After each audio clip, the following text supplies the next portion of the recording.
పార్టీలకు మరి నూతనంగా ఈ రాష్ట్ర ముఖ్యమంత్రిగా బాధ్యతలు స్వీకరించినటువంటి రేవంత్ రెడ్డి గారికి మా భారత వికలాంగుల హక్కుల పరిరక్షణ సమితి రాష్ట్ర కమిటీ పక్షాన మేము ప్రధానంగా విజ్ఞప్తి చేసేది ఒకటే, 76 ఏళ్ల నుంచి కూడా అణచివేతకు గురై అవమానాలు ఎదుర్కొని సకలాంగుల పాలనలో మరి సంక్షేమం కుట్టుబడి మా సమస్యల మీద చట్టసభలో మాట్లాడేటటువంటి నాయకులు లేక వికలాంగుల సమాజం తెలంగాణ రాష్ట్రంలో మరి అల్లాడిపోతుంది సమస్యలతో. కాబట్టి ఈ సమస్యల పరిష్కారానికి రాష్ట్ర ముఖ్యమంత్రి గారి నేతృత్వంలో ఒక అఖిలపక్ష సమావేశాన్ని ఏర్పాటు చేసి రాష్ట్రంలో ఉన్న వికలాంగుల సమస్యల మీద రాష్ట్ర శాసనసభను కూడా ప్రత్యేకంగా సమావేశపరిచి ఒక 2 రోజుల పాటు వికలాంగుల సమస్యలపైనే మరి రాష్ట్ర అసెంబ్లీలో సుదీర్ఘమైనటువంటి చర్చ జరిపి మరి ఈ రాష్ట్రంలో అట్టడుగు నుండి అణగారిన వర్గంగా దుర్భర జీవితాలు గడుపుతున్నటువంటి వికలాంగుల సమాజం వికలాంగుల సంక్షేమం కోసం రాష్ట్ర ప్రభుత్వం కృషి చేయాలని చెప్పేసి భారత వికలాంగుల హక్కుల పరిరక్షణ సమితి రాష్ట్ర కమిటీ పక్షాన మేము విజ్ఞప్తి చేస్తున్నాం.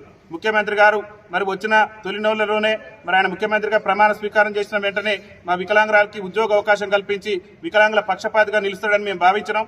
కానీ ముఖ్యమంత్రి గారు కేవలం అది ఇలా పత్రికల్లో ప్రకటనల కోసమే ప్రభుత్వాలు పనిచేస్తున్నట్టున్నది.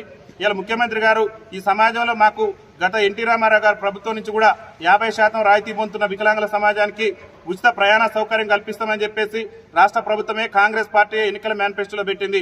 ఇవాళ మహిళలకు ఉచిత రవాణా ఇచ్చారు, కానీ మరి గతం నుంచి కూడా 50% రాయితీతో ఉన్నటువంటి వికలాంగుల సమాజానికి మరి ఉచిత రవాణా సౌకర్యం కల్పించకపోవడం అనేది ఒక దురదృష్టకరం. కాబట్టి రాష్ట్ర ముఖ్యమంత్రి గారు వెంటనే ఈ విషయం మీద దృష్టి సారించి వికలాంగులందరికీ కూడా బేషరతుగా ఉచిత రవాణా సౌకర్యం కల్పించాలని చెప్పేసి కూడా భారత వికలాంగుల హక్కుల పరిరక్షణ సమితి రాష్ట్ర కమిటీ పక్షాన మేము విజ్ఞప్తి చేస్తున్నాం.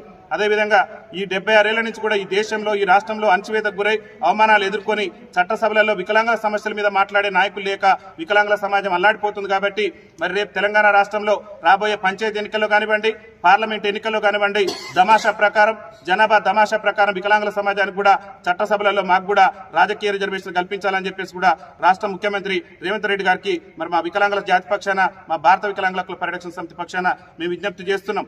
గత ప్రభుత్వాలు వికలాంగుల సంక్షేమాన్ని మరి విస్మరించిన నేపథ్యంలో ముఖ్యమంత్రి గారు చెప్పిండు, కాంగ్రెస్ పార్టీ మేనిఫెస్టోలో వికలాంగుల పింఛన్ 6,000కి ఇస్తామని చెప్పారు. ఆ పింఛన్ కూడా వెంటనే రాష్ట్రంలో పంపిణీ చేయాలని చెప్పేసి కూడా మేము విజ్ఞప్తి చేస్తున్నాం.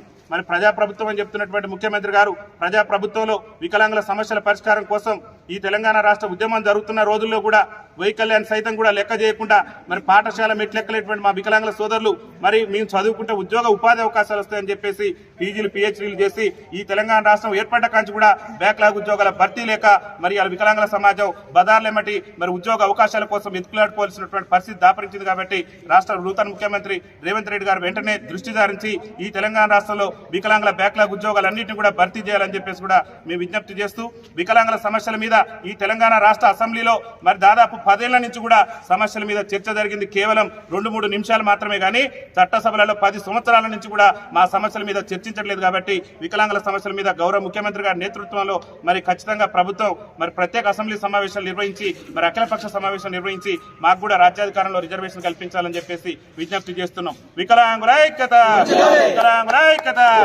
కల్పించాలి. చట్టసభలలో వికలాంగులకు రాజకీయ రిజర్వేషన్ కల్పించాలి. చట్టసభలలో వికలాంగులకు రాజకీయ రిజర్వేషన్ ప్రవేశపెట్టాలి. 15 లక్షలతో వికలాంగుల బంధు వెంటనే